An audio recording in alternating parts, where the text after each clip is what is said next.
Assalamu alaikum, children. So today we are going to talk about, as you all have already done, phrases, right? What if I ask you what is phrases? You need to know. Phrases doesn't have a subject, right? Clauses is the complete opposite of phrases. So today I'm going to give the introduction about clauses only. So in your syllabus, the types of clauses, like there are four types: relative clause, adverb clause, noun clause, and conditional clause. So all those four clauses are given as different chapters later, right? So I'll be covering that up later. For now, I'll give the introduction about clauses, right? Clauses is the complete opposite of phrases, right? Clauses is a group of related words. That is, it is a group of words that contains a subject, right? Clause must contain a subject, right? Any group of words, if it contains a subject and a verbs, may most compulsorily subject, then it becomes a clause, right? If it does not contain a subject, it will not become a clause, it is becoming a phrase. So clause must contain a subject, while phrase does not contain a subject, right?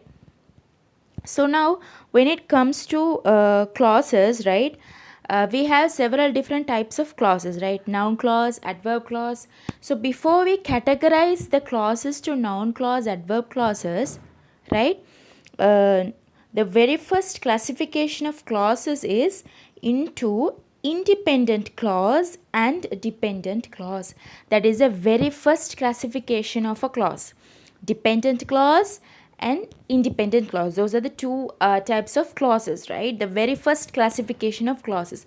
Then under independent and dependent clause only you have the adverb clause, noun clause, relative and conditional clauses, right? So now first of all, the first category, that is the independent clauses. Independent clauses means, right, these clauses, they can stand alone. As usual, they have a subject and a verb. These clauses, they can stand alone. They give complete information. They don't need the support of another clause to do that, right? For example, see the sentence given here: they dance under the rain, right? They dance under the rain. In that clause, it is becoming an independent clause. The reason is it doesn't need another clause in order to give complete information, right? That particular clause itself is giving plentiful of information. Who are dancing, right? They. What are they doing under the rain? Dancing, right? Where are they dancing? Under the rain. So all the information is given in that clause itself, right? So that is why it is called as independent clause. They can stand alone. Doesn't need another support of another clause to give complete information. That's why they are called independent clauses, right?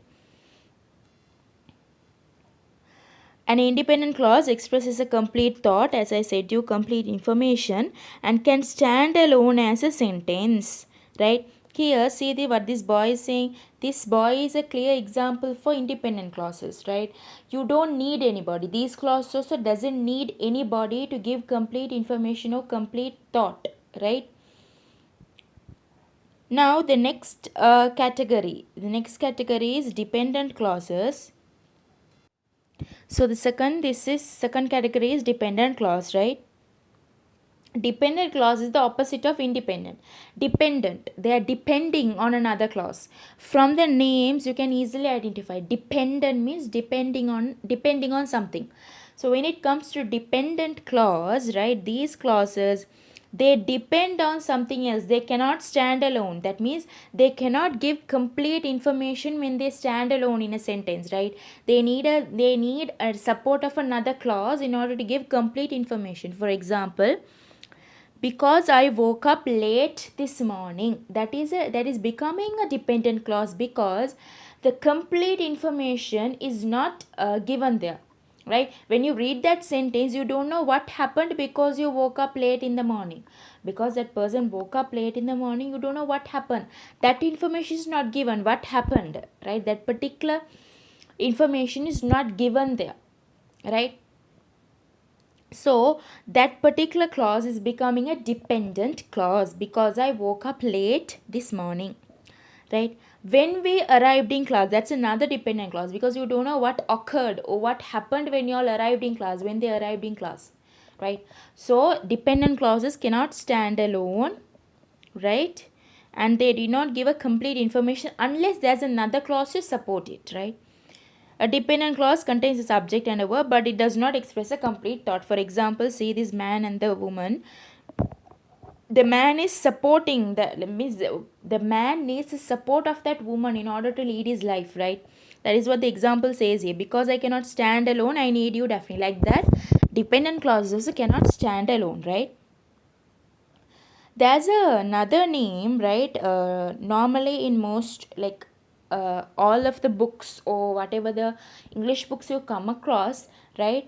Some books would use to call this as dependent and independent. Some books, if you meet, even in your syllabus they have given another name for independent clause is main clause, right?